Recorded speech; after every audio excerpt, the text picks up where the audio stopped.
তো চোৱা ক্লাস 10 ৰ কাৰণে এক্সাৰসাইজ R4 লোৱা হৈছে। ইয়াৰে প্ৰথম কোৱেশ্চনটো আমাক কি কৈছে, মান নিৰ্ণয় কৰা। চাৰিটা কোৱেশ্চন আছে ইয়াতে আমাৰ। তো এটা এটা কৰি আমি সলভ কৰিব লাগে। জাস্ট আমি কি কৰিব লাগে, মানটো ওলাই দিব লাগে। তো চোৱা প্ৰথম কোৱেশ্চনটো আমাক কি দি আছে, ৰোমান সংখ্যাৰ অনত দি আছে 11 কিউব দি আছে। তাৰ মানে আমি কি কৰিব লাগে, 11ক আমি কেইবাৰ পূৰণ কৰিব লাগে, তিনিবাৰ পূৰণ কৰিব লাগে। তিনিবাৰ পূৰণ কৰিলে তুমি মানটো কিমান পাবা, 1331। ঠিক আছে। তো 11ৰ ঘনফল যোনটো হয় এইটো একচুয়ালি কিমান হয়, 1331। তোমালোকে পূৰণটো মাৰি ল'বা ধুনীয়া কৰি। ঠিক আছে। তো ৰোমান সংখ্যাৰ 2 টো চোৱা, ইয়াত আমাক দিয়া আছে কি, যদি আমি 2 টো এজ ইট ইজ ৰাখো আৰু 10 পাৱাৰ কিউব মানে কি হয়, 10 ৰ পিছত কেইটা জিৰ' আহিব আমাৰ, তিনিটা। 2 ৰ লগত তুমি 1000 ইনটু কৰি দিয়া, কিমান পাবা তুমি, 2000 পাবা। তো এইটো আমাৰ এনসাৰ হৈ গ'ল। নেক্সট ইয়াতে যদি আমি চাওঁ, পাৱাৰটো আমাৰ কিহত আছে, মাইনাসত আছে। গতিকে আমি কি কৰিব লাগিব, ৰেচিপ্ৰকেল কৰি দিব লাগিব। 2 ওপৰত লিখিব লাগিব, 1 তলত আহিব, তো 1 আমি লিখাৰ প্ৰয়োজন নাই। এই পাৱাৰটো আমাৰ কি হৈ যাব, এই ক্ষেত্ৰত প্লাস হৈ যাব। গতিকে ইয়াৰ পৰা আমি লিখিম কি, 2 টু দি পাৱাৰ, মাইনাস আছিল আগত, ইয়াতে +5 আহি যাব। কিয় আহিল, 2 টো ওপৰত লিখিছো সেইকাৰণে। তোমালোকে এটা ফৰ্মুলা পাইছিলা, ফৰ্মুলাটো আছিল কি, a to the power minus n equal to তোমাৰ কি হয়, 1 বাই a to the power n হৈ যায়। ঠিক আছে। তো পাৱাৰ যদি আমাৰ কি থাকে, মাইনাসত থাকে, তেনেহলে সেইটোক আমি কেনেকৈ লিখো, ইয়াৰ তলত থকা 1 টো আমি ওপৰত দিও আৰু এই পাৱাৰটো আমি মাইনাসৰ 2 আমি কি কৰো, প্লাসত আনি দিও। ঠিক আছে। ইয়াতে যেহেতু ফ্ৰেকশন আছিল, গতিকে আমি 2 ওপৰত লিখিব লাগিব, 1 তলত সাধাৰণতে থাকে, এটা আমি লিখাৰ প্ৰয়োজন নাই। এই -5 টো কি হৈ যাব, +5।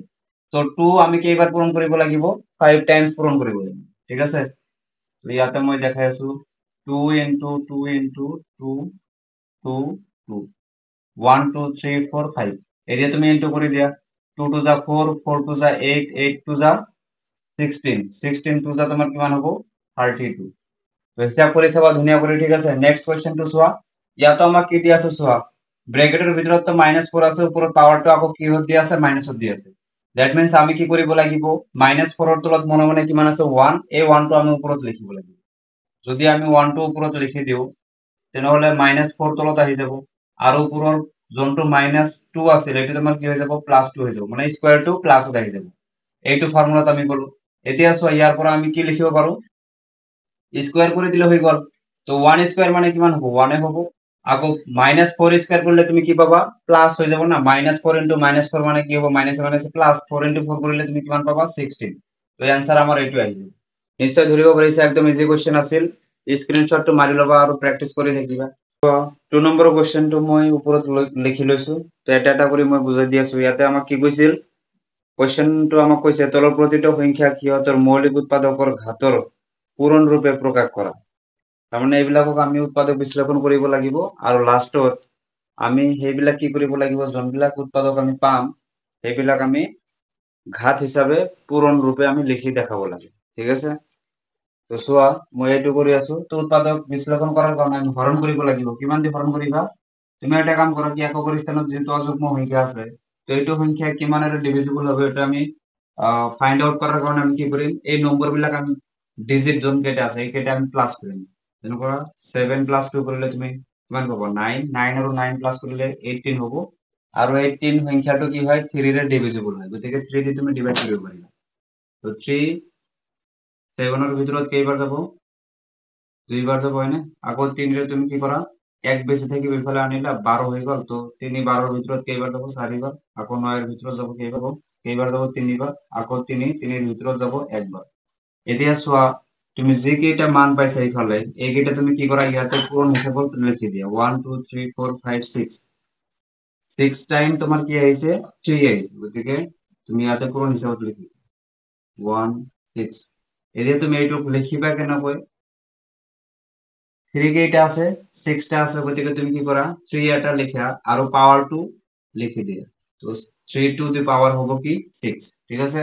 এইটো লাইন যদি নিলিখা তথাপি চলিব, ডাইৰেক্ট ইয়াতে তুমি তোমালোকে লিখিব পাৰিবা। এইটো কাউন্টিং কৰি 3 টো বেস হিচাপত লিখিবা, আৰু যিমানটা 3 আছে সেইটো পাৱাৰ হিচাপত লিখিবা। ঠিক আছে। তো ৰোমান সংখ্যাৰ 2 টো চোৱা, ইয়াতে চোৱা, এককৰ স্থানত যিহেতু 5 আছে, এই সংখ্যাটো তোমাৰ কিহেৰে ডিভিজিবল হ'ব, 5 ৰে। গতিকে তুমি 5 দি ডিভাইড কৰাৰ কাৰণে ট্ৰাই কৰা। 5 31 ৰ ভিতৰত তোমাৰ কিমান বাৰ যাব, 6 টাইম যাব। 1 থাকিব, 12 হৈ যাব, 12 ৰ ভিতৰত 2 টাইম যাব, আকৌ 2 থাকিব, 25 হ'ব, 5 টাইম যাব। তো 5 টাইমছ 5 যাব, 5 ৰ ভিতৰত 1 টাইম। কিমানটা 5 আহিছে, 1 2 3 4 5।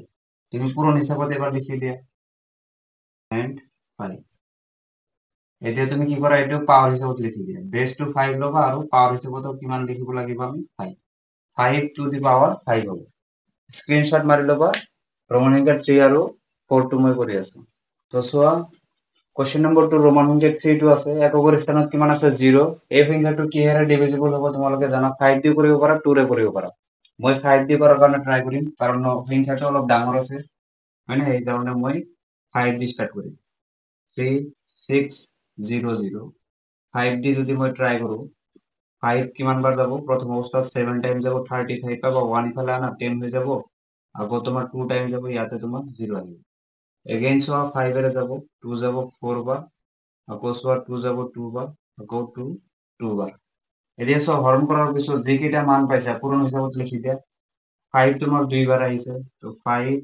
into 5 2 into 2 into 2 যিকেইটা মান আহিছে আমি ইয়াতে পূৰণ হিচাপত লিখি দিলো একচুয়ালি আমি লিখিব লাগে 2 সৰু সংখ্যা 2 কাগজ লিখিব লাগে তাৰ পিছত 3 তাৰ পিছত 5 তো মই কি কৰিছো ফাৰ্স্টৰ পৰা লিখি দিছো এই কাৰণে নকৰিছো তোমালোকে সজাই পৰাই লিখিবা এতিয়া চোৱা 2 তোমাৰ কেইটা আছিল 4টা গতিকে 2 পাৱাৰ কিমান হ'ব 4 into 3 আছিল কেইটা দুটা গতিকে কি হ'ব 3 স্কয়াৰ আৰু 5 আছিল কেইটা দুটা গতিকে হ'ব কি 5 স্কয়াৰ ঠিক আছে এতিয়া চোৱা কোশ্চেন নম্বৰ 4 দা ৰোমান সংখ্যা 4 জনটো আছে ইয়াতে আমাক দিয়া আছে 108 আৰু 192 তো প্ৰথম অবস্থাত আমি কি কৰি 108 উৎপাদক বিশ্লেষণ কৰিলাম মই ইয়াতে কৰি আছো যেহেতু এককৰ স্থানত তোমাৰ কি আছে 8 এটা যুগ্ম সংখ্যা গতিকে 2 ৰে ডিভিজিবল হ'ব 2 দি তুমি ট্ৰাই কৰা 2 10 এৰ ভিতৰত 5 টাইমস আৰু ইয়াতে যাব তোমাৰ কি টাইমস আকৌ 3 যাব 1 টাইম সেম ইয়াতে চোৱা তোমাৰ কিমান আছে 192 ইয়াকো তুমি কিহেৰে ডিভাইড কৰিব পাৰিবা 2 ৰে 2 যাব 9 টাইমস 1 থাকিব 6 টাইমস যাব আকৌ 2 তোমাৰ যাব কিমান বাৰ 6 টাইমস আকৌ 2 যাব 3 টাইমস আকৌ 3 1 টাইমস এতিয়া যি কেইটা মান পাইছা তুমি ধুনিয়া করে লিখি দিয়া মানে পূরণ হিসাবতে লিখি দিয়া ইয়াতে পাইছো আমি 2 into 2 আকৌ ইয়াতে 3 কেইটা আছে তিনিটা ইফালত 2 বিলাকো লিখিব পাৰো আমি ইয়াতে 1 2 3 4 5 6 তো ইয়াতে 6 টা 5 6 টোটাল 2 আমার কেইটা হল ইয়াতে ধরা দুটা আর ইয়াতে 6টা তো 8টা হয়ে গেল আকৌ ইয়াতে 3 কেইটা আছে তিনিটা আকৌ ইয়াতে 3 আছে এটা টোটাল 3 আমার কেইটা হল 4টা লিখি দিয়া পূরণ হিসাবে এটা দুটা তিনটা আর 4টা এবার পাওয়ার হিসাবে লিখি দিয়া তো পাওয়ার হিসাবে লিখিলে কি হবে সোয়া 2 আমার কেইটা আছে 8টা আছে গতিকে 2 বেস হিসাবে লিখিবা আর পাওয়ার টু লিখিবা 8 ইনটু 3 আছিল আমার কেইটা 4টা গতিকে 3 এটা বেস হিসাবে লিখিবা আর এই 4টা তুমি পাওয়ার হিসাবে লিখি দিয়া তো ইয়াতে হ'ব কি তোমাৰ 3 to the power 4 নিশ্চয় বুজি পাইছা এইটো হল কি ইয়াৰে আনসাৰ হয়নে তো স্ক্ৰিনশট মাৰিলে বাৰু ধুনিয়া কৰি এইবিলাক উৎপাদক বিশ্লেষণ কৰি থাকিবা ভিডিওটো চোৱাৰ কাৰণে থ্যাংক ইউ